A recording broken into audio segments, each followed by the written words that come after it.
Welcome to the Gallery of the Gods. Here you will meet the deities who in ancient belief shaped the destinies of men and determined the fate of Troy. These 12 gods and goddesses have influenced civilization throughout the ages and still hold sway over the human imagination today. Now, here are their tales. Ruthless and murderous, the god of war, Ares, with his passion for destruction, embodies in his legend the worst of humanity's traits.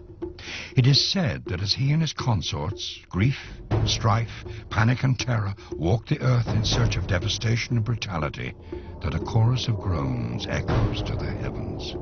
During the Trojan War, he used his power to aid the Trojan warrior Hector. But Ares himself was no hero, rather a coward who is described as fleeing the battlefield when wounded, his cries heard even on Mount Olympus. Today, centuries after the fall of Troy, Ares still casts his shadow across the world. His appetite for chaos and pain echoed throughout the ages.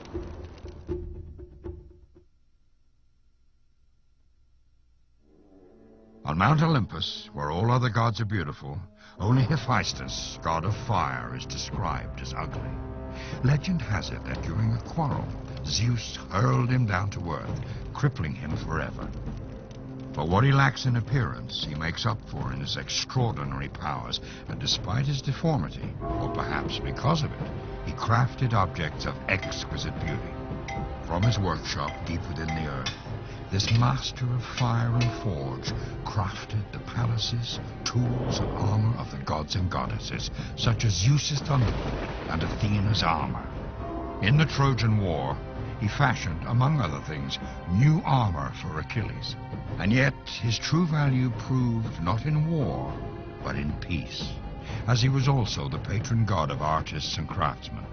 The benevolent Hephaestus has bestowed gifts of great beauty and skill on humanity, his gentle character visible in the details of man's great artistic designs and achievements. The only god who is said to have a mortal parent was Dionysus, the god of wine and the grape. His magical gift distilled from the vines was the bringer of both ecstasy and madness. His intoxicating creation can kindle revelry in its drinkers and also ignite drunken chaos. In ancient times, his worshippers would gather in the forest and dance in his honor, drinking until they reached a primal frenzy. The warriors of Troy sought relief from the fury in his potent brew. Indeed, this is true for war throughout the ages. But Dionysus was also known as the god of the theater, and some of the world's greatest ancient poetry was written for him, and all those who participated, from the writer to the actors and singers, were thought to be his servants. So next time you have a glass of wine, raise your cup to Dionysus, but never forget that it is a fine line between blessing and ruin when it comes to the power of the vine.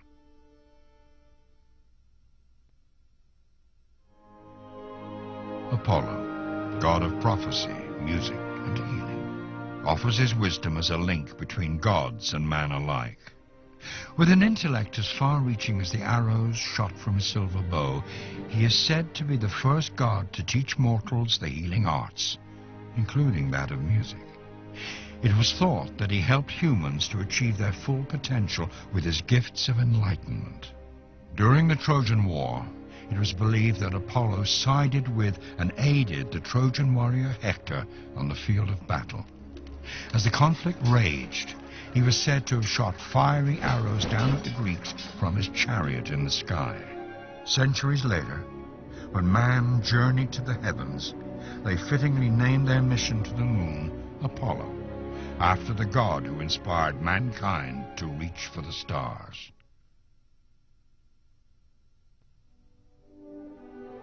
With water covering over 70% of the world's surface, it is only natural that a god should be appointed the duty of ruling over it and all its wonders. Poseidon serves as such. As temperamental as the sea itself, he watches and controls his domain from deep beneath its surface. During the war, Poseidon favored the Greeks, a seafaring people. But when they set sail for home, arrogant in victory, he unleashed a storm, wreaking havoc on their fleet. Whether it be through gentle breezes or crashing waves, Poseidon, his trident in hand, still speaks to us today, a force as eternal as the tides.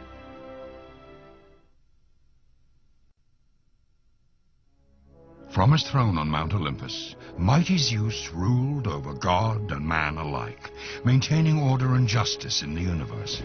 His thunderbolt of vengeance, the most feared weapon on earth and in the heavens.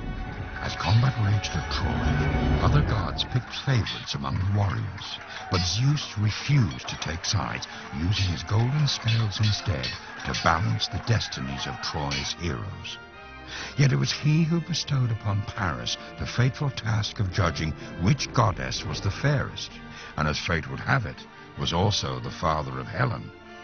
This god of gods was no paragon of virtue.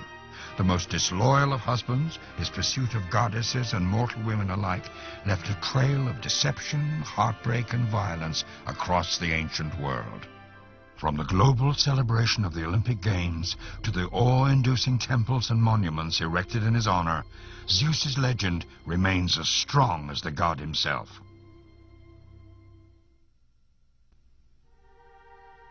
Hermes was a god forever in motion. In his winged sandals, caduceus in hand, he was best known as the messenger of Zeus and the patron god of travelers. Fittingly, he was also the god of thieves and commerce. It was said that as a child he stole a herd from Apollo, then crafted a lyre from a tortoiseshell as a gift of forgiveness. It was said that he aided Odysseus on his journey home from Troy, and ever since, Hermes has been credited with aiding travelers. Renowned for his physical prowess, he is also known for creating the sport of foot racing, as he was always sprinting around the world on missions for the gods. A bringer of good fortune and wealth, Hermes appears more frequently in mythological tales than any other deity, making him, perhaps, the most beloved of all the gods on Mount Olympus.